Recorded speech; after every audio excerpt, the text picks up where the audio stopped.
Citra Estados Unidos sebagai kekuatan global tidak selalu baik di mata negeri-negeri lain di jagat ini.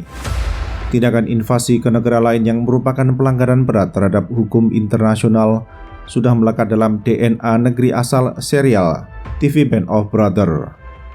Panama, Afghanistan, dan Irak ialah 3 negara yang menjadi korban invasi Om Sam sejak Perang Dingin berakhir.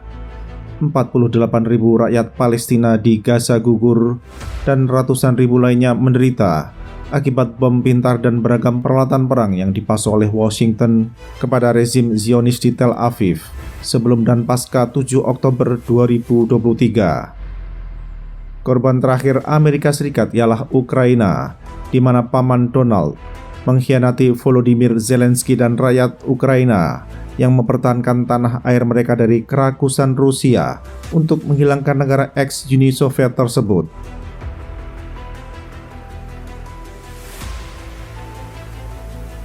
Merupakan fakta yang tidak dapat dibantah bahwa sejak Uak Donald kembali ke 1600 Pennsylvania Avenue Northwest, Amerika Serikat berkhianat kepada sekutu-sekutunya dan bermesraan dengan Rusia.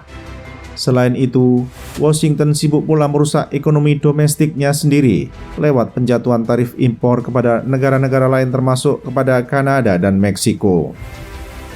Berkat pengenaan tarif, para konsumen barang impor di penjuru Amerika Serikat akan menikmati kenaikan harga sebab importir tidak mau menanggung tarif yang dipasang oleh Om Donald.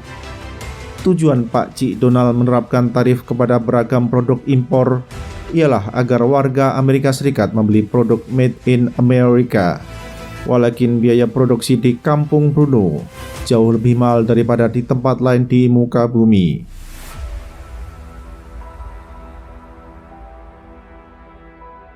Om Donald mengeluarkan pula Executive Order yang menunda penegakan Foreign Corrupt Practice Act atau FCPA, sehingga firma-firma Amerika Serikat dapat melakukan penyuapan kepada pejabat asing dalam rangka memajukan kepentingan Paman Sam. Selama hampir 50 tahun, FCPA ialah hukum yang ditakuti oleh syarikat-syarikat Amerika Serikat yang beroperasi di luar negeri, sebab Departemen Kehakiman Amerika Serikat dapat menuntut eksekutif maupun perusahaan yang melakukan penyuapan kepada pejabat negara lain.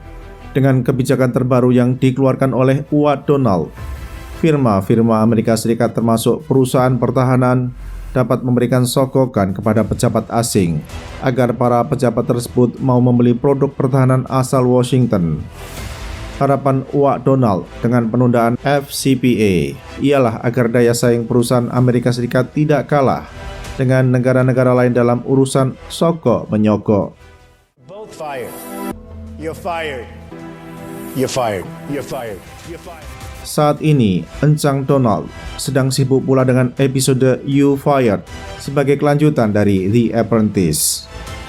Tentu saja yang kini menjadi korban You Fired adalah para pegawai federal dan tentara Amerika Serikat, termasuk Jenderal C.Q. Brown dan Laksamana Lisa Francetti. Masalah warna kulit dan gender merupakan bagian dari DEI. Kedua perwira tinggi bintang 4 tersebut nampaknya menjadi alasan mengapa Om Donald dengan tega memecat saat masa bakti mereka sebagai Chairman, Joint Chief of Staff, dan Chief of Naval Operation belum habis. Pentagon tidak kebal dari pembersihan yang dilaksanakan oleh pria yang selalu berbicara hiperbolis itu, padahal kekuatan militer Amerika Serikat sedang sibuk menghadapi ancaman yang berasal dari Rusia, Cina, dan Korea Utara.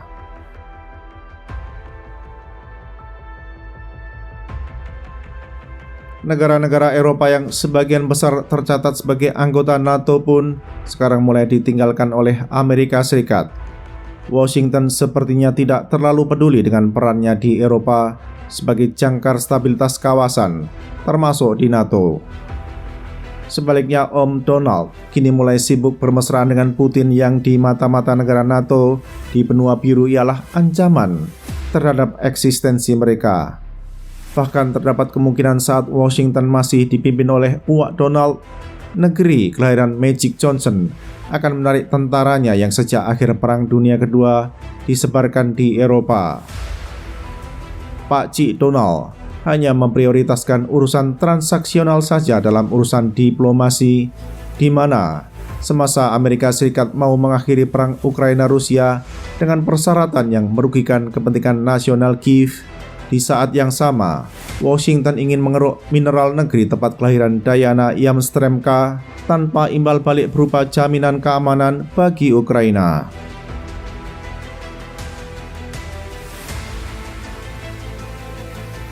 Ayah Eric Trump sekarang memang sedang sibuk dengan urusan di Amerika Utara dan Eropa.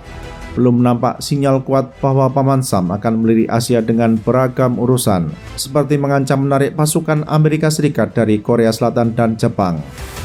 Tidak terlihat pula tanda bahwa Om Donald akan segera bermesraan dengan Xi Jinping, di mana jika kemesraan tersebut terjadi, maka akan bertentangan dengan beragam security assessment Amerika Serikat yang selama 15 tahun terakhir dipegang. Menurut security assessment selama ini, ancaman terhadap kepentingan nasional Amerika Serikat berasal dari Rusia dan Cina, di mana kedua negara berkepentingan mendegradasi peran global tanah air Bruce Springsteen.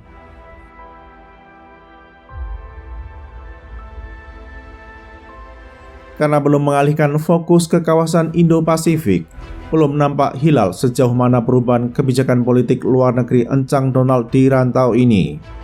Begitu pula dalam hubungan antara Washington dan Jakarta, di mana belum ada hal yang menonjol yang berlaku sejak Om Donald kembali ke Gedung Putih.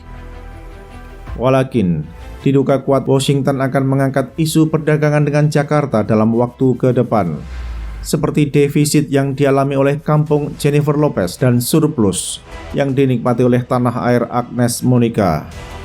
Isu perdagangan pasti akan terkait juga dengan perdagangan pertahanan, di mana Jakarta sudah berkomitmen dengan Washington untuk mengimpor F-15EX buatan Boeing.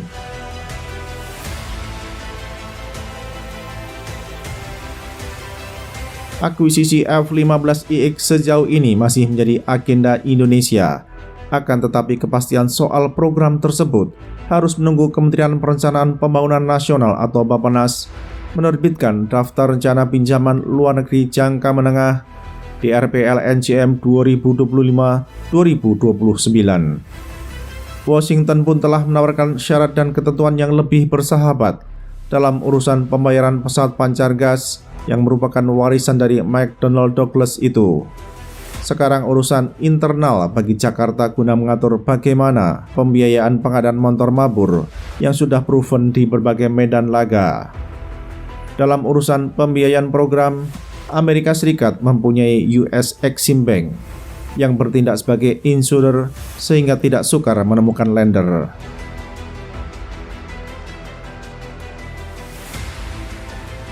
Jika Medan Merdeka Barat dapat memastikan pengadaan F-15EX, hal demikian akan membuat Wak Donald bahagia.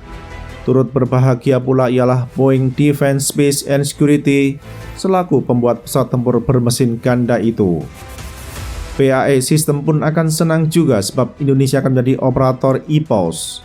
Begitu pula dengan GE Aerospace yang engine buatannya diadopsi oleh F-15EX. Sedangkan yang tidak berbahagia ialah Lockheed Martin karena Jakarta lebih memilih F-15EX daripada F-16 Viper.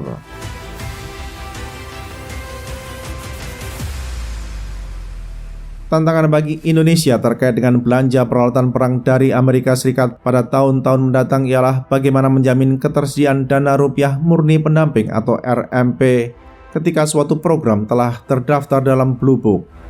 Cabaran lainnya adalah jika Pak Cik Donald menuntut Jakarta mengimpor lebih banyak mesin perang dari Washington selain F-15EX. Hal seperti itu dapat saja terjadi sebab Om Donald sangat transaksional dalam mengelola hubungan Amerika Serikat dengan negara-negara lain. Jika Om Donald mengajukan tuntutan demikian, mesin pembunuh apa yang akan diakuisisi oleh Indonesia?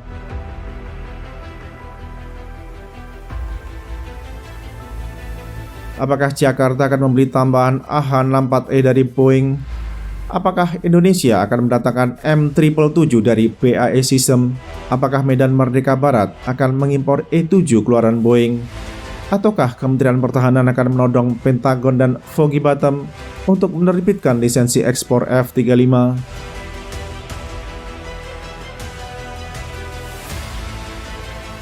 Semua hal yang telah disebutkan masih bersifat hipotesis, namun Indonesia hendaknya bersiap bila encang Donald menuntut lebih kepada Jakarta di luar urusan F-15IX.